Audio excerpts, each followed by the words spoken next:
last effort of the day. Please. Okay, so thank you for staying that long. It's obvious that I'm here because this will give me points for the CTF, and this is really important because last year it made the difference.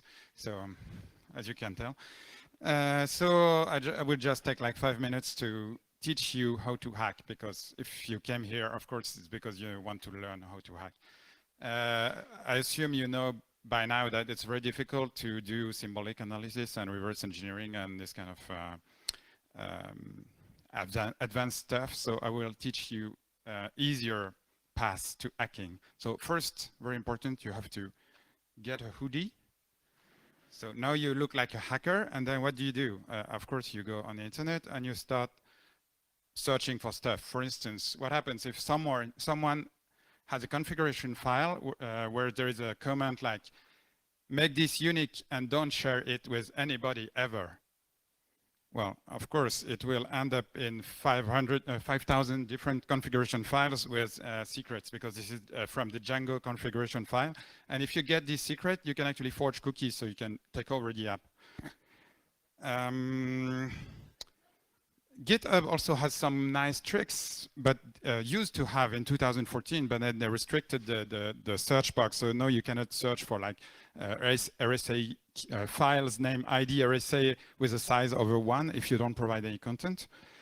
So how do you do? I mean, at this point you're probably stuck, but if you reach level 2, then you search for a commit message. And then you search for a commit message called remove password. And this one is 350,000 commits. So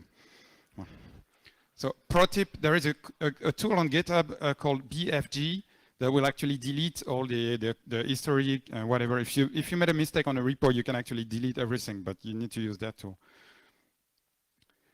Or Jenkins. So one of the speakers said he would talk about Jenkins, but I think we didn't talk about Jenkins in the end. So Jenkins is just Java code execution by design. So there, if you go to / script console, then you can copy paste Java code and it will execute on the server.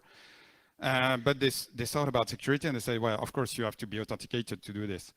The problem is that the default configurations allows you to create an account, because there's a link at the bottom and it says provide an email address and you can create a new account. So the good thing is that it never got a CV assigned, so it's not considered a vulnerability and nobody's scanning for it. I mean, no commercial vendor is scanning for this issue.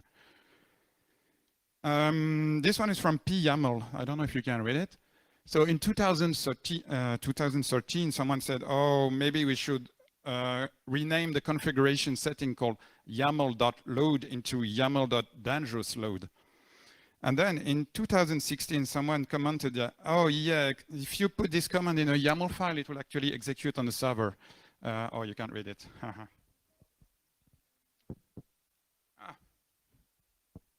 Nope. Well, anyway. So the command is like exclamation mark, Python object apply os.system rm star. And he found this in the web server logs and it executed in the server. Oh, this one is fun. Can you read it? Yes. So this is from Node.js IP module.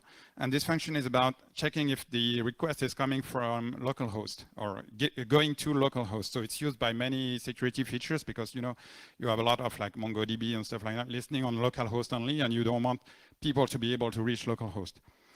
So localhost is actually something very difficult to get in a regex. But can you spot the issue? Well, I was told I had only 5 minutes for the ramp, so I will give you the answer. On Linux, 0 is also localhost. So if you have a server-side request for the issue, when you can pass HTTP 0 as an address, then you will actually reach localhost. And this is not in the regexp. Yeah, there are a lot of people who are actually going after S3 buckets because there is a LAN rush effect. So if you want something I don't remember the full domain, but it's like s3.amazon.com. The first one to register the name gets it. And there is a slight, so you can guess the names of the buckets based on the company name. For instance, you get company-qa.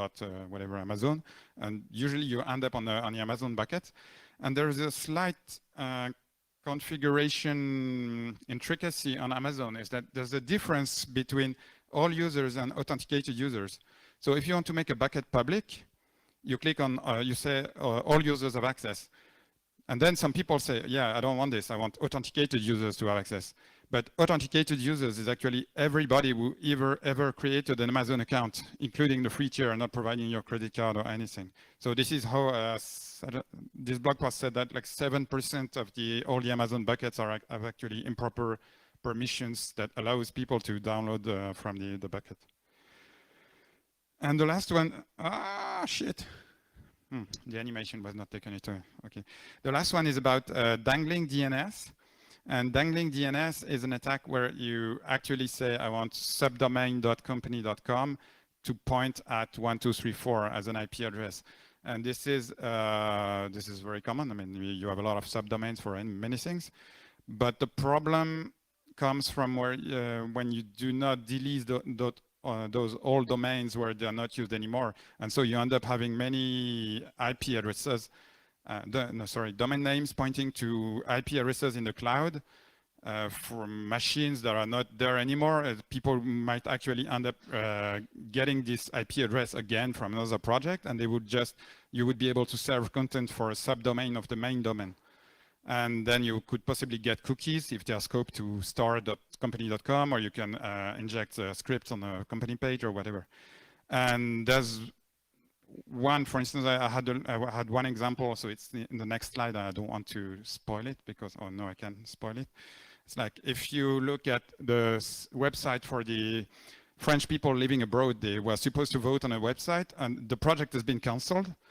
And so the DNS entry is still pointing to an IP address somewhere in the entity cloud, but there is no website anymore. So basically, it's a bit more complicated to be a customer because you can't subscribe with a credit card. You need to talk to a real salesperson.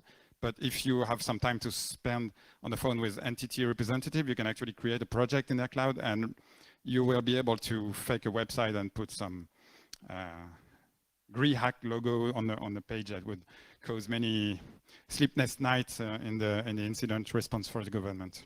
But this is not a hack. This is just that they forgot to delete the DNS entry. Okay, that's all.